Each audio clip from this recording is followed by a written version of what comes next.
quelque chose au sujet qu'il a enlevé ici aujourd'hui, les liens entre les organisations mondiales de commerce et les négociations pour protéger le climat.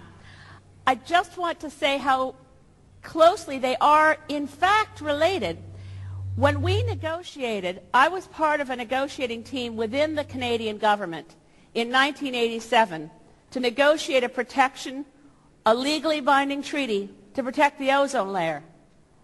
We succeeded in 1987 in protecting the ozone layer. One critical ingredient to the Montreal Protocol to protect the ozone layer was the sanctions that would be placed on any country that violated the terms of the Montreal Protocol. So if a country chose to manufacture and use CFCs, any other party to the Convention of the Montreal Protocol could have used trade sanctions to punish that country. That was the sanction, the mechanism in the Montreal Protocol that made it not only legally binding, but gave it some teeth. By 1997, only a decade later, when the same countries in the world met in Kyoto to negotiate a protocol to protect us from the climate crisis, the Canadian Minister of Environment, I can remember her saying as she went to Kyoto, that if a trade sanction was part of the Kyoto Protocol, Canada would not ratify, Canada would not sign. What happened between 1987 and 1997? The creation of the World Trade Organization. The only thing that changed, it was a mechanism that worked in the Montreal Protocol, and further to José's point about the United Nations Charter says explicitly in its opening language that no other international agreement will ever be allowed to have supremacy over the United Nations Charter. The United Nations Charter is the foundational document for governments around the world in multilateralism. And yet, the negotiation of the World Trade Organization, without a single ruling from that organization, with the mere fact that the Committee on Trade and Environment within the WTO asked itself the question, are there environmental treaties out there that get in the way of trade? They never have asked whether there are trade agreements that get in the way of survival, but are there environmental treaties that get in the way of trade? So I just wanted to reinforce his point before moving to what I was going to say. Sorry.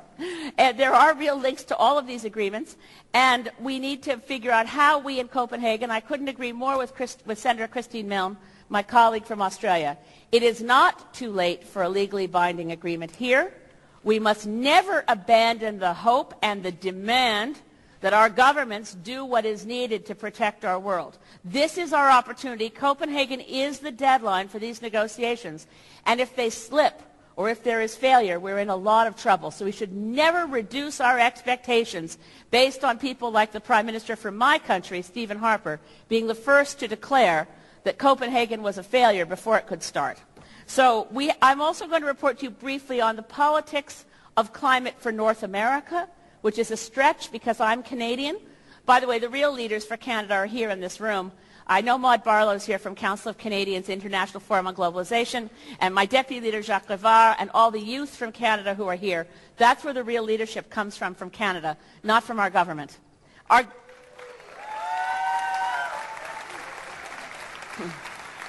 government, for those of you who don't know, is what's called in parliamentary democracy a minority government. It's a sad result of something that most of you don't suffer from. It's called the first-past-the-post voting system, and it means that the minority of parliamentarians, the minority of public opinion, control who's in government. And unfortunately, and I do want to share with you the good news that most of the members of Parliament, the Canadian Parliament, most of Canadians, through public opinion and demands, want real climate action and want Canada to do what's right. The fact that we are here and we deserve every Fossil a Day award we get. Our government has gone forward saying on day one of the negotiations that we have no intention of changing our position. We're not here to negotiate. We have, of course, put our priority on the growth of the tar sands. And every time our government tells you that our targets are realistic, what they mean is the targets are realistic to allow for the growth of the tar sands. That sense of realism has nothing whatsoever to do with science, climate change, benefits to the Canadian economy of doing the right thing. So our government is taking an appalling position. We are the only country, I explained this yesterday to CBC News, they said, is it really fair for people around the world to single Canada out and criticize Canada? Is that really fair? And I said, well, yes, it's quite fair.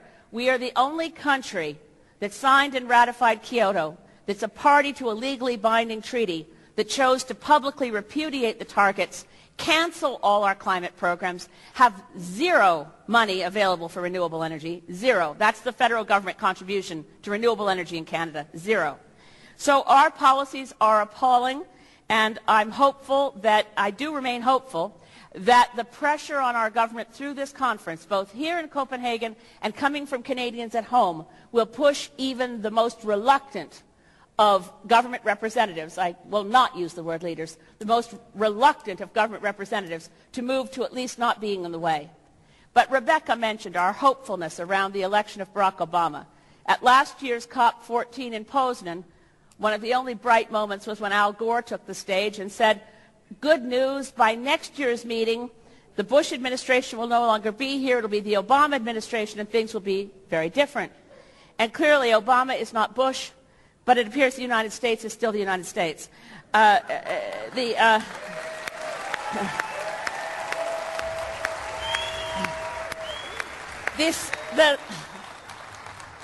Congress and the Senate are a big part of the problem of government there. Barack Obama made the enormous mistake of handing over the development of his climate change plan to the Congress and Senate. The Waxman-Markey bill might have been enough in its initial launch to the Senate and Congress. There are a lot of problems with cap and trade. It's not the route I would go.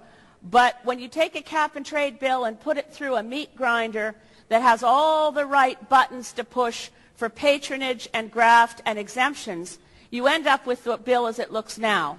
And if you have a cap and trade system where every party has to auction with real money for carbon credits, well, maybe it might work. But when you've already riddled that particular bill with exemptions for coal, exemptions for certain kinds of plants, you've really got a problem. And President Obama has a serious problem. I heard earlier today at one of the side events, Secretary of Energy from the United States, Stephen Chu, who clearly understands. He's a Nobel Prize winner in physics. He gets the science.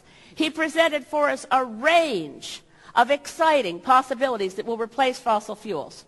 If the United States government, if Barack Obama as president has the moral courage to do what's right, not just for his presidency, not just for the Democratic Party, but for his own children, if he does it for his children, he will stand up here and say things that currently cannot pass the U.S. Congress. Because what can pass the Congress doesn't pass the test of the atmosphere. What can pass the Congress is not good enough for anyone.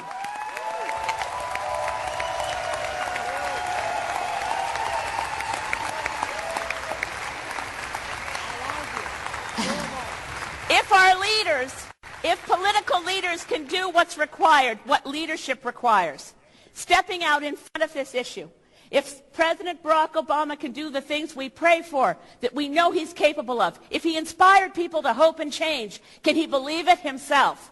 Can he give us hope? Can he give us change? And can he change the U.S. position so that it goes closer to the EU position, so that all of us together can know that the targets are real, that we go to 350 parts per million as our goal, that we avoid 2 degrees Celsius, we go to now in the business of saving lives.